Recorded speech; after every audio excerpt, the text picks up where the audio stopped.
Welcome to the Indie Film Hustle Podcast, episode number 282. Failure is just success training. Kevin Smith. Broadcasting from the back alley in Hollywood, it's the Indie Film Hustle Podcast, where we show you how to survive and thrive as an indie filmmaker in the jungles of the film biz. And here's your host, Alex Ferrari. Welcome, my Indie Film Hustlers, to another episode of the Indie Film Hustle Podcast. I am your humble host, Alex Ferrari. Today's show is sponsored by Black Box. Black Box is a new platform and community that is all about financial freedom for filmmakers like you. If you join Black Box, you will be transformed from being a worker to being a maker of your own content. And you'll be making steady passive income from the global market. Black Box currently allows you to upload your stock footage once, get it to many global agencies, and then allows you to share that passive income stream with your collaborators. Whether you want to submit old footage that's been sitting around in your hard drives or create brand new content, Black Box is for you. It's really quite revolutionary. With Black Box, filmmakers can concentrate on making great content while Black Box takes care of all the business BS.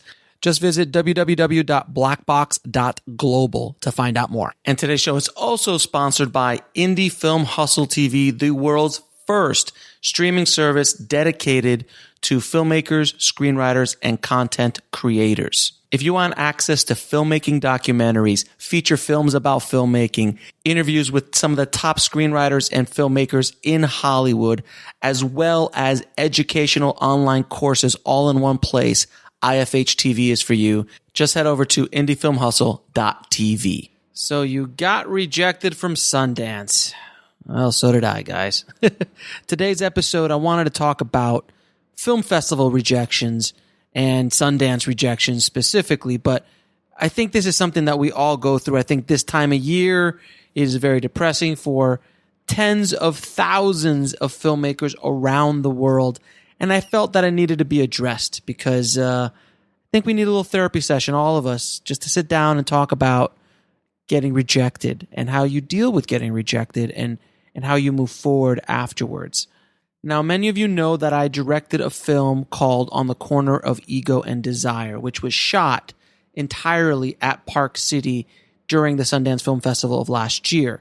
And as I was making it, I was really hoping that magically one day it would play at the festival that I do love. It's a love-hate relationship, but I do love Park City, and I love that festival, going to it and enjoying it. And I really wanted to make something that was a love letter not only to Park City, to Sundance, but also to filmmakers. And yesterday I got the letter, the dreaded letter from the Sundance programmer. Says the word unfortunately. And anytime you hear the word unfortunately in a letter from a film festival, it's not a good thing. So it kind of hit me like, it's a lottery ticket, guys. Sundance is a lottery ticket. There was 14,200 submissions this year. It is a record number of submissions, and there's only 193 spots. So it literally is a lottery ticket. If you get in, it's just insane, the odds of getting into the Sundance Film Festival, and getting harder and harder every year. So don't feel too bad about it because you're in good company. There's many of us out there that did not get in. And it also, by the way, doesn't mean that your film is not good. Sundance doesn't always get it right, okay? There are many reasons why things didn't go your way and didn't get your film into Sundance. Festival programmers and people who are looking at your films at these festivals, it's just their opinion. It's just their taste. Sometimes it just doesn't flow for them. Sometimes it does. The film that I worked on that got into Sundance, Obsoletia, got accepted in 2010, but a year earlier, it probably wouldn't have gotten accepted. A year later, it probably wouldn't have got accepted. But that year was a perfect time for that film. So sometimes it's just the way the cookie crumbles, man. There's not much you can do about it. So you are at the whim of programmers, of people watching your film. And sometimes, and I've been in those rooms behind the scenes at film festivals, and I see how it's done. A lot of times now it's links, but before they used to put DVDs in and just watch it. And if they don't like it within the first 5 minutes, it's gone. Move on, next. And a lot of, sometimes you get like programming interns. You get some kids who might have a bad day watching this. Some, 18, 19-year-old is the first level of defense, if you will, to get your film seen by the people that really matter, really are decision makers. And sometimes it won't even get past them. So it's just such a weird process. It's great if you get in, but if you don't, it is sad. It is depressing, especially for some of these big, top tier festivals. But I just wanted to give you a little bit of hope here, because there are a few films over the years that Sundance has gotten wrong. One of them being Chris Nolan's The Following, which was Chris Nolan's very first independent film. It was shot on black and white, rejected by Sundance, and it was even rejected by Slamdance. But then he resubmitted it the year after, and it got into Slamdance the next year. Another film that got in or got rejected was The King of Kong, A Fistful of Quarters, which, if you have not seen, an amazing documentary about classic arcades and the guy who has the quest to get the number one highest score in Donkey Kong. That was rejected and went on to make millions of dollars at the box office. Another huge mistake, if you will, that Sundance did was Paranormal Activity. Yes, Sundance passed on Paranormal Activity, and for everybody who doesn't know, Paranormal Activity is officially the most profitable film of all time, because it cost about $15,000 to make and went on to make 500 million, something like that, and launched an entire new genre of filmmaking, as well as sequel upon sequel upon sequel. Another great movie that got rejected by Sundance is Mad Hot Balloon, an amazing documentary that went on to gross over $8 million at the box office and is one of the top 15 docs of all time. So, they're not perfect and they don't always get it right. It's just the way it is, guys. It is depressing. We all want to go down that road. I've been down that road a couple times, not at the festival, but I've seen it from afar. I've interviewed many filmmakers who've gotten into to Sundance and lived vicariously through them. But it's something that I just wanted to, I think it was something I needed to address, because I was feeling a little down. But you know what? It's all good. I can't wait for On the Corner of Ego and Desire to get on IFH TV, to get out into the world through iTunes and distribution. There might be a little theatrical. We're working on that. There's other ways to get your movie out to the audience that needs to see it. Understand something, that festivals used to be the only way filmmakers could get their films out into the marketplace, out into an audience. But today's world, they're not as important as they used to be. These top tier film festivals are not the only gatekeepers of independent film anymore. In fact, honestly, there aren't any gatekeepers. With YouTube and going direct to your consumer and doing all these kind of things like Range 15 did, that made over $3-4 million independent film, and Deuce of Spades, which was a hot rod film that went directly to the audience, and she's made hundreds of thousands of dollars off of that film. There are ways around it now. You don't need film festivals. It's nice. Yes, I would love to have that laurel that says Sundance on the poster. I would love to have that laurel that says South by Southwest or Cannes or Toronto or many of the other film festivals out there. But you know what? It's not needed anymore. It's great. And mind you guys, my films over the years have been in 400, 500, 600 film festivals, something along those lines, with all of my shorts and features and things like that. So I've been to a lot of film festivals over the years. And, I was lucky enough to have On the Corner of Ego and Desire actually get into a top tier film festival, which was the Rain Dance Film Festival in the UK. And I'm so grateful for that. And so I was so excited to get in. Unfortunately, I couldn't make it out there because I'm just not rolling that hard just yet. I couldn't afford to go out there, but it was extremely exciting. And my first film, This Is Meg, got into CineQuest, which is an amazing film festival. And I was very blessed to go and actually experience watching that film on the big screen at the festival. So, and it is a great experience, but you don't need to go after the big, spend all your money on all these top tier film festivals. You can break up your budget. A friend of mine, Noam Kroll, who's going to be on the show very, very soon.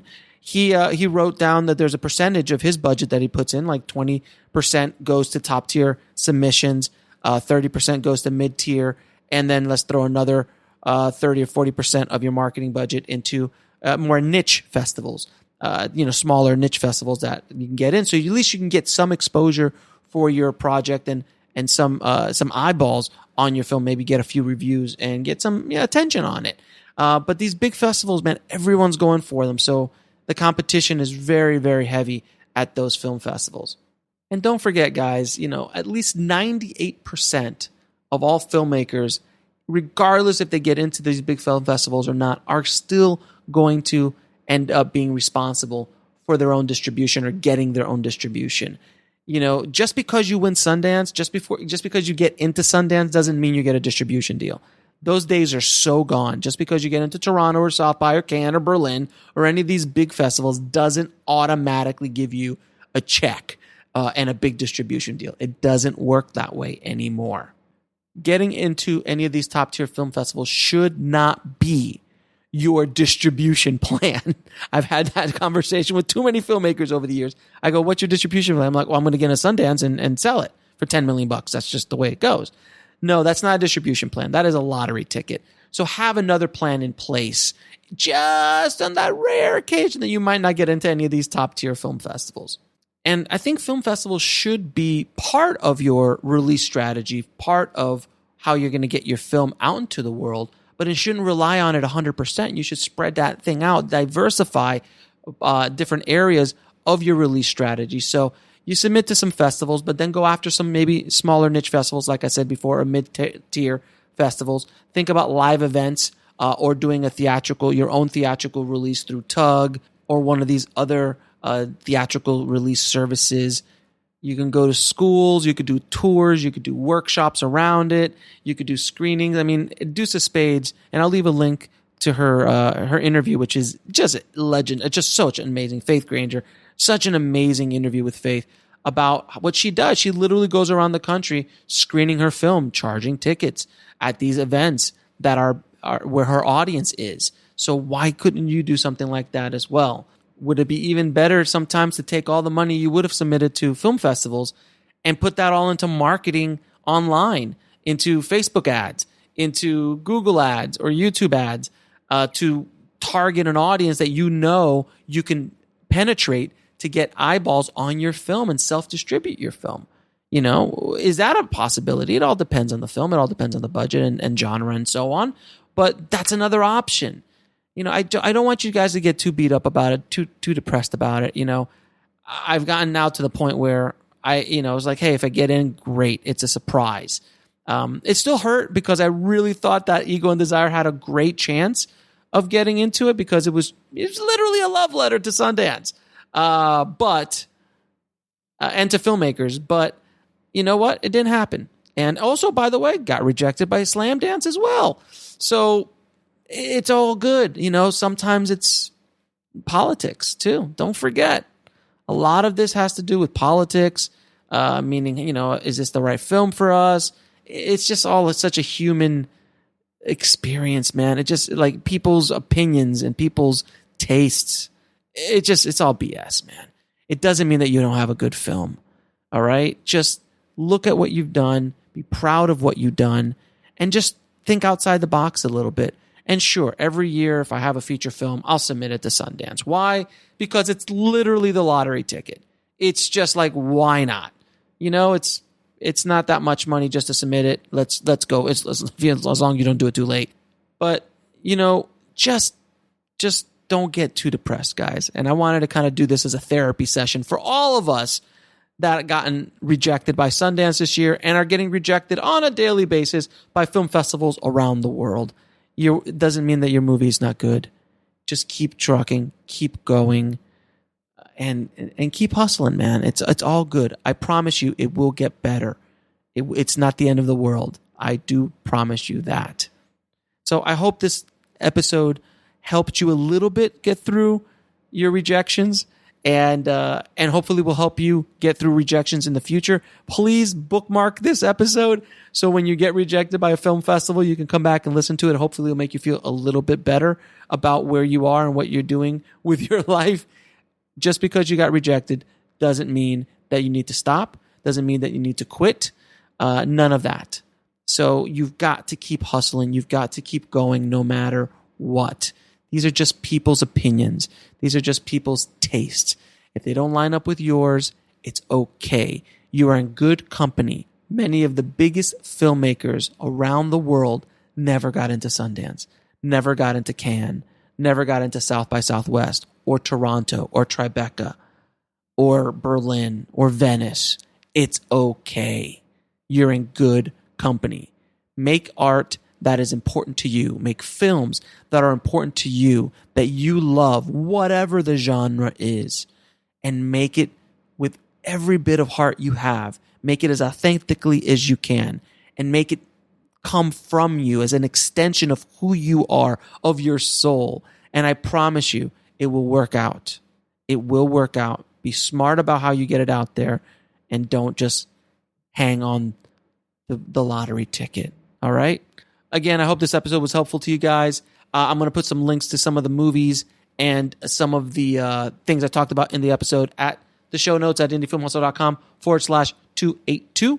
And tomorrow, I will be releasing all the films and courses and interviews and everything else I have going on for IFH in December, and it's going to be great. And I'm going to be playing around a little bit. Probably December, I'm going to release everything at once, but then starting in January, I'm going to start releasing things weekly as opposed to doing it all as a big chunk. It helps me out. It also keeps things helpful to you guys so you can kind of keep track of everything going out. So I'm going to play with that. Maybe I'll do it this month. Maybe I'll do it next month. I don't know. We'll see. But you're going to get a lot of content.